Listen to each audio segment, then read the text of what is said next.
Good evening traders, welcome back. तो चलिए देखते हैं कल निफ्टी और बैंक निफ्टी किस तरह से मूव कर सकता है। और आज हमने बैंक निफ्टी में ट्रेड किया था लॉन्ग साइड में, यानी कि कॉल को बाय किया था, तो उसको भी डिस्कस करेंगे। क्योंकि अगर आपने लास्ट वीडियो को देखा होगा तो वहाँ पर मैंने बताया था कि जो मेरा आज के दिन का मेजर व्यू है वो डाउन साइड के लिए था, राइट। फिर भी मैंने बैंक निफ्टी में आज क्यों बाय किया, तो चीज़ों को डिस्कस करेंगे, आपको काफ़ी कुछ समझने के लिए मिलेगा। चलिए हम चलते चार्ट पर। ओके, सो सबसे पहले निफ्टी को एक बार देखते हैं। तो निफ्टी का कल का अगर क्लोजिंग को आप देखोगे तो एक सपोर्ट के नीचे आकर इसने क्लोजिंग दिया था, और हमारा जो प्लान था सेलिंग के लिए, कहीं ये इस एरिया के नीचे अगर निकलता है जहाँ पर बार बार टकरा कर सपोर्ट ले रहा था, अगर प्राइस इसके नीचे निकलता है तो यहाँ से हम एक सेल का प्लानिंग करके चल सकते हैं। मैंने आपको ये बताया हुआ था। और बाय के लिए मैंने आपको कुछ भी यहाँ पर कल के वीडियो में नहीं बताया, क्योंकि प्लान ही मेरा सेलिंग साइड के लिए था। प्राइस अगर यहाँ पर भी ओपन हो जाता है, हो सकता है इसको ब्रेक करके नीचे आ जाए, फिर यहाँ से हमें एक सेल का मौका मिल जाए। सो मैंने बैंक निफ्टी में किया था, तो मैंने बैंक निफ्टी को आपको दिखाता हूँ क्यों बाय किया गया यहाँ पर आज के दिन में। तो सबसे पहले अगर आप देखोगे तो कल का जो क्लोजिंग था ये 40,839 के नीचे हुआ था, एक सपोर्ट लेवल के नीचे।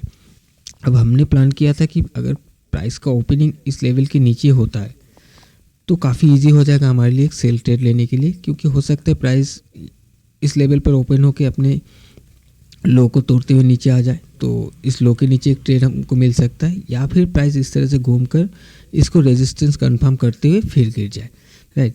और अगर किसी भी तरह से प्राइस इसके ऊपर ओपन हो जाता है तो मैंने आपको बोला था थोड़ा सा वेट कीजिएगा, डबल कंफर्मेशन के साथ ही यहाँ पर ट्रेड कीजिएगा। इसका क्या रीज़न है, मैंने आपको इसलिए बताया था कि अगर प्राइस यहाँ पर ओपन हो जाता है और कल के दिन में यहाँ पर जितने भी लोग शॉर्ट करके बैठे हुए, तो प्राइस यहाँ पर ओपन होता देखकर ये लोग फिर डरने लगेंगे, राइट।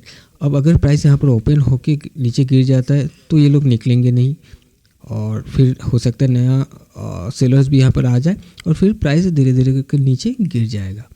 और अगर प्राइस यहाँ पर ओपन होकर सस्टेन करता है, यहाँ से हायर हाई का फॉर्मेशन करने लगता है, तो फिर ये लोग निकलने की कोशिश करेंगे, तो प्राइस फिर ऊपर जा सकता है, रेजिस्टेंस लेवल है, टकरा कर नीचे आ सकता है। इस तरह का बिहेवियर भी हो सकता है, मैंने आपको ये चीज़ बताया था।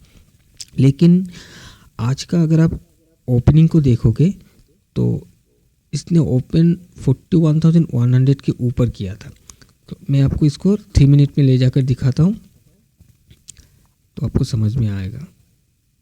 ओके,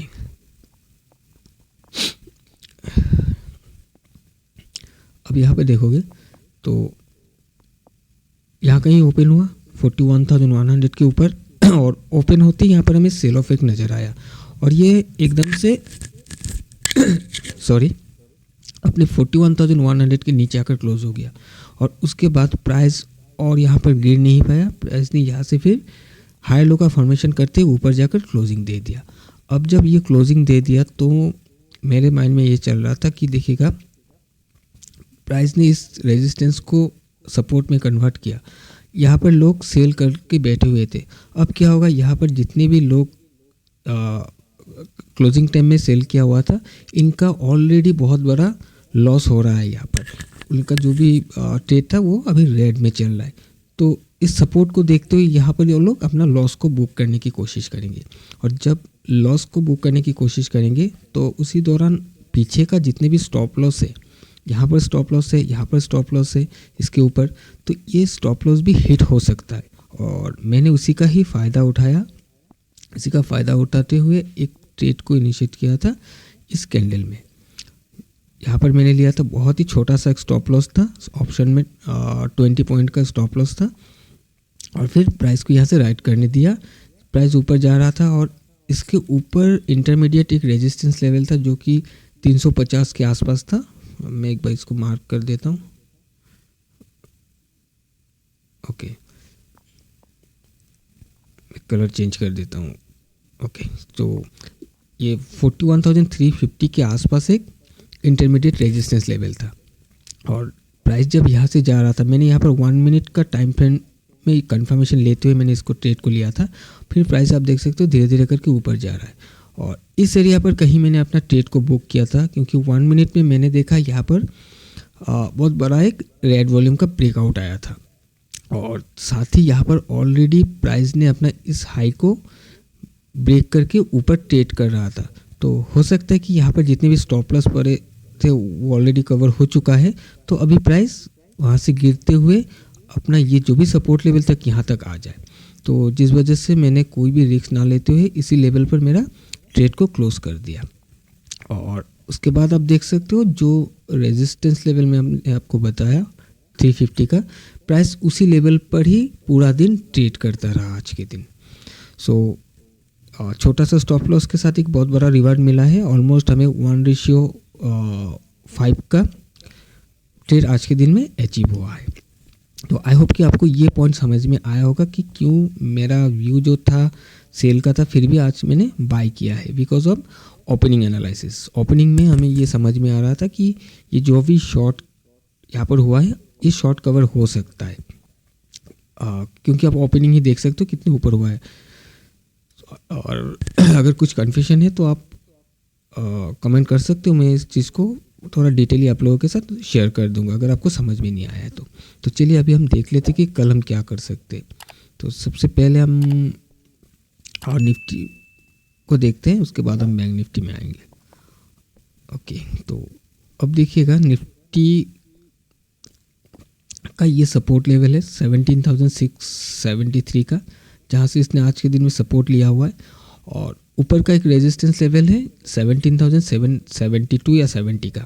अब ये लेवल मैं आपको दिखा देता हूँ एक बार डेली टाइम फ्रेम पर, जहाँ से प्राइस गिरा था और एक लो बनाया था। आप देख सकते हो यहाँ से प्राइस गिरते हुए एक लो बनाया और अब प्राइस उसी लेवल तक जा रहा है। तो हो सकता है कि यहाँ से ऊपर जाने के बाद आपको एक रिएक्शन नज़र आए, यहाँ से घूमता हुआ नज़र आ सकता है। तो अगर प्राइस कल आपको आज का जो भी क्लोजिंग था इसके आसपास या फिर लास्ट डे का हाई जहाँ पर बना हुआ है यहाँ से कोई सपोर्ट बनता हुआ दिखे तो यहाँ से एक प्लान कर सकते हो इस रेजिस्टेंस तक का टारगेट एक लेते हुए, क्योंकि हो सकता है एक बार इसको टच करने के लिए जाए और फिर यहाँ से घूम जाए, क्योंकि ये रेजिस्टेंस एरिया है, इस एरिया पर हम बैठे नहीं रह सकते। और अगर प्राइस इस सपोर्ट के नीचे जहाँ से बार बार ये सपोर्ट ले रहा था इसके नीचे अगर आकर ट्रेड करने लगता है, मान लीजिए कहीं यहाँ ओपन होता है, इसको ब्रेक कर देता है और फिर यहाँ पर सस्टेन करके कुछ ब्रेकआउट वगैरह देता है, तो यहाँ से एक ट्रेड लिया जा सकता है और कहीं 17,600 के लेवल तक ये आने की कोशिश कर सकता है। और अब चलिए हम बैंक निफ्टी को देखते हैं। अच्छा, यहाँ पर मैं और एक चीज़ आपको बता देता हूँ कि अगर मान लीजिए कल गैप ओपन हो जाता है यहाँ कहीं, तो इस एरिया पर गैप ओपन होता है तो एक रेजिस्टेंस लेवल है। तो यहाँ से आप देखिएगा अगर यहाँ से कोई भी वीकनेस आपको नज़र आता है तो यहाँ से एक सेल का प्लान फर्दर आप करके चल सकते हो सकता है कि प्राइस फिर से अपना सपोर्ट लेवल तक आने की कोशिश करे रेजिस्टेंस से टकरा कर। तो अब हम चलते बैंक निफ्टी में।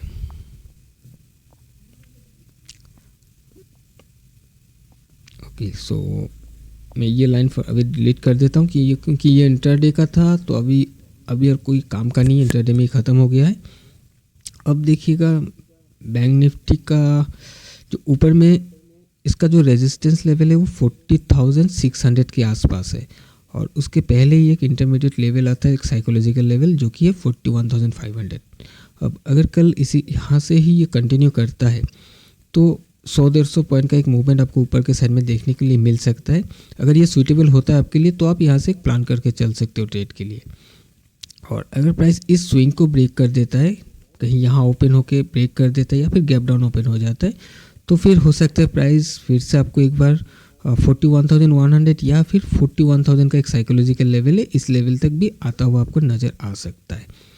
और अगर ये डायरेक्टली अपने रेजिस्टेंस पर गैप ओपन हो जाता है, मान लीजिए 41,500 या फिर 41,600 के आसपास, और यहाँ से आपको कोई वीकनेस दिखता है, प्राइस को नीचे आता हुआ दिखता है, कोई कंफर्मेशन मिलता है, तो एक यहाँ से हम सेल का प्लान भी करके चल सकते हैं। तो और उस केस में कहीं हमारा इस सपोर्ट एरिया तक हम एक टारगेट का प्लान करके चल सकते हैं, राइट। सो आई होप कि आपको ये सारा पॉइंट क्लियर हो गया होगा, और कन्फ्यूजन है तो आप कमेंट करके बताइएगा। तो चलिए आज के लिए इतना ही, मिलते हैं हम एक नए वीडियो में। Till then bye bye.